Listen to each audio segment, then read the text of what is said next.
Welcome to Smart Stock Watch, your go-to channel for in-depth financial analysis. Today is April 21st, 2025, and we're diving into Comerica's first quarter earnings report. Joining us is John, our senior analyst from Smart Stock Watch. John, thanks for being here. Thank you for having me. It's a pleasure to discuss Comerica's latest financial performance. Let's get started with a brief introduction to Comerica. As one of the 25 largest U.S. commercial bank financial holding companies, Comerica is known for its strategic alignment across the commercial bank, retail bank, and wealth management segments. Now, let's delve into their Q1 2025 earnings report. Revenue and profitability overview. Let's start with the top line.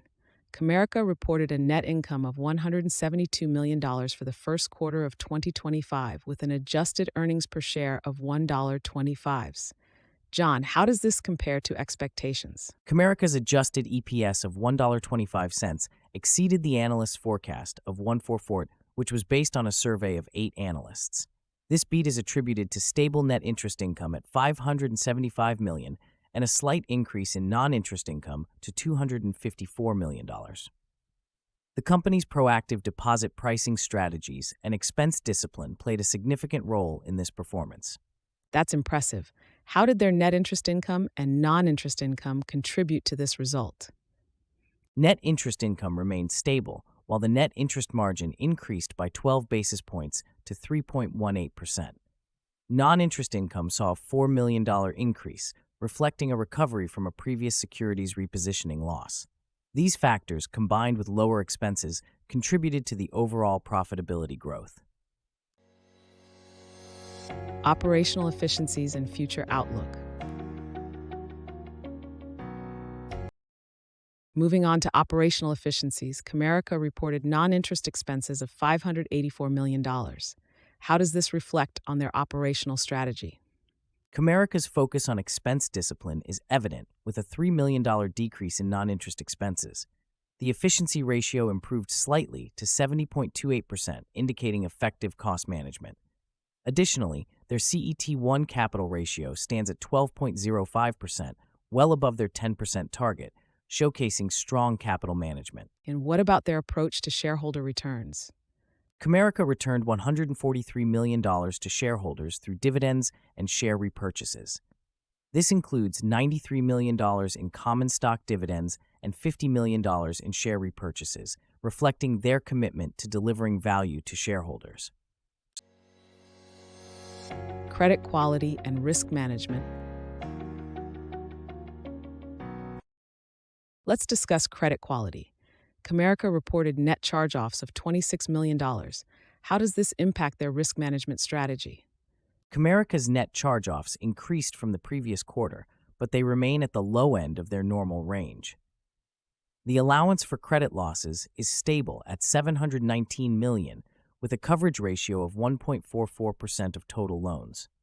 This reflects their conservative underwriting and effective risk management practices. And what about non-performing assets? Non-performing assets decreased slightly to $301 million, or 0.60% of total loans and foreclosed property. This indicates that Comerica is effectively managing its credit risk, even amidst economic uncertainties. CEO insights and strategic initiatives. Finally, let's hear from Comerica's leadership. What insights did CEO Curtis C. Farmer provide in the earnings report? CEO Curtis C. Farmer highlighted the stronger-than-expected non-interest-bearing balances and proactive deposit pricing strategies that offset muted loan demand. He emphasized Comerica's competitive strength in credit quality and their prudent approach to capital management, which positions them well in a dynamic environment. How do these insights align with their strategic initiatives? Comerica's focus on conservative capital, credit, and liquidity management is evident in their strategic initiatives. They continue to prioritize efficiency and support their customers, ensuring consistency in their operations. Key takeaways. In summary, Comerica has delivered a strong performance in the first quarter of 2025, with a net income of $172 million and an adjusted EPS of 125 cents, beating the forecast of 140 cents. Their net interest margin improved to 3.18%, and they returned $143 million to shareholders. John, any final thoughts on Comerica's investment prospects? Comerica's solid financial performance, strong capital position, and effective risk management make it an attractive investment. Their strategic focus on efficiency and shareholder value is commendable.